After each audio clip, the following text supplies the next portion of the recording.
Shalom, pemirsa yang diberkati Tuhan, bertemu kembali dalam seri pelajaran sekolah Sabat. Mari kita tunduk kepala, kita berdoa. Terpujilah nama Tuhan, besarlah kasih setiamu memberkati kami, sehingga kami waktu ini akan kami dapat gunakan untuk mempelajari firman Tuhan.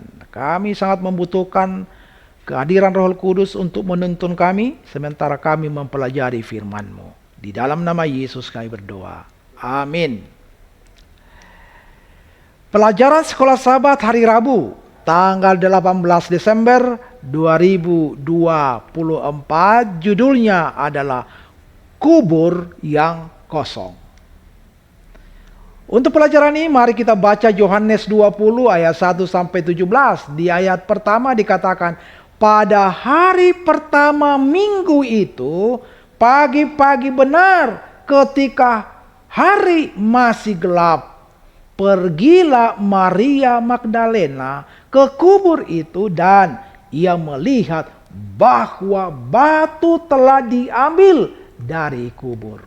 Ayat 2, ia berlari-lari mendapatkan Simon Petrus dan murid yang lain yang dikasihi Yesus dan berkata kepada mereka, Tuhan telah diambil orang dari kuburnya dan kami tidak tahu di mana ia diletakkan. Maka berangkatlah Petrus dan murid yang lain itu ke kubur. Keduanya berlari bersama-sama, tetapi murid yang lain itu berlari lebih cepat daripada Petrus sehingga lebih dahulu sampai di kubur. Ia menjenguk ke dalam dan melihat kain kapan terletak di tanah, akan tetapi ia tidak masuk ke dalam. Maka datanglah Simon Petrus juga menyusul dia dan masuk ke dalam kubur itu. Ia melihat kain kapan terletak di tanah, sedangkan kain pelu yang tadinya ada di kepala Yesus tidak terletak dekat kain kapan itu, tetapi agak di samping di tempat yang lain dan sudah tergulung. Apakah pentingnya bagi kita sehubungan dengan apa yang digambarkan dalam ayat-ayat ini? Yesus meninggal pada hari Jumat sore dan bangkit pada hari Minggu. Karena hari Sabat sudah dekat ketika ia dikuburkan. Yohanes 19 ayat 42. Proses penguburan dilakukan dengan tergesa-gesa dan tidak selesai. Betapapun mereka mengasihi Yesus, para pengikutnya tetap memegang hari Sabat dan tidak pergi ke kubur. Bandingkan dengan Markus 16 ayat 1 dan Lukas 23 ayat 56. Saudaraku, setelah hari Sabat, sejumlah wanita membeli rempah-rempah untuk dibawa ke kubur pada hari Minggu pagi.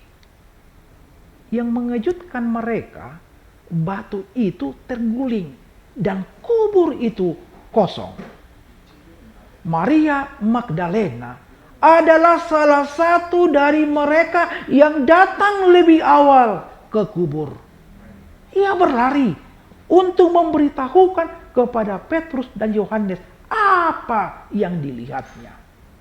Kedua orang itu berlari ke sana. Yohanes mendahului Petrus dan tiba lebih dahulu. Sambil membungkuk, ia melihat ke dalam dan melihat kain kapan yang telah digunakan untuk membungkus tubuh Yesus tergeletak di sana. Tetapi ia tidak masuk ke dalam. Akan tetapi Petrus masuk ke dalam dan melihat kain lenan tergeletak di sana. Dia juga melihat kain pelu yang ada di kepala Yesus, tetapi kain itu tidak berada di antara kain-kain lainnya. Kain itu tergulung dan tergeletak terpisah.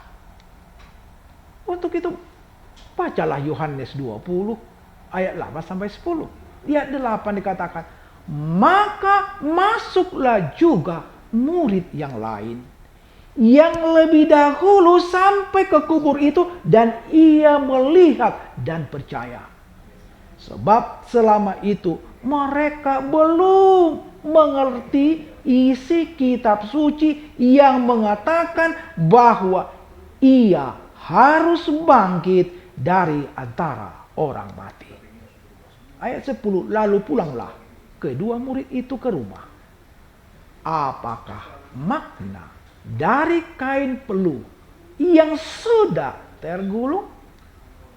Setelah Petrus masuk ke dalam kubur, Yohanes juga masuk. Yohanes 20 ayat 8 mengatakan bahwa ia masuk, melihat dan percaya.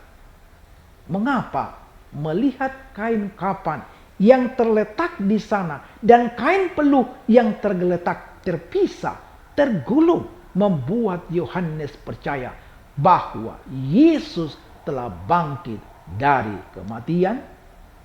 Untuk menjawab pertanyaan ini, kita perlu merenungkan mengapa makam itu kosong. Jawaban yang paling umum adalah perampok makam. Tetapi penjelasan ini gagal karena 3 alasan. Yang pertama, Matius mengatakan bahwa kubur itu dijaga. Itu tertulis dalam Matius 27 ayat 62 sampai 66. Sehingga perampokan kubur tidak mungkin terjadi. Yang kedua, perampok kubur biasanya mencuri barang berharga, bukan mayat yang membusuk.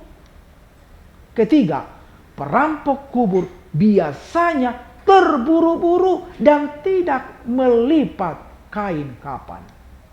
Maka tidak heran ketika Yohanes melihat kain peluh yang tergulung, ia percaya bahwa Yesus telah bangkit dari kematian. Sungguh pelajaran yang luar biasa. Bagaimana Yesus yang sudah mati itu dan bangkit kembali. Demikianlah pelajaran sekolah sahabat yang perlu kita renungkan dalam kehidupan kita. Kiranya Tuhan memberkati kita. Mari kita tutup di dalam doa.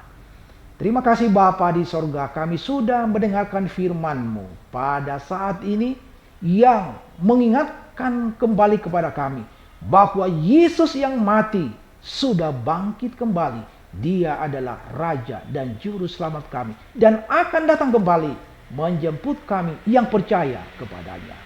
Biarlah pelajaran ini dapat menolong kami, menambah iman percaya kami, agar kami boleh senantiasa setia sampai kedatangan Yesus menjemput kami kali yang kedua. Terpujilah nama Tuhan. Kami serahkan seluruh kehidupan kami di tangan Tuhan. Berkat, limpahan berkat-Mu boleh menjadi bahagian kami. Di dalam nama Yesus kami berdoa. Amin.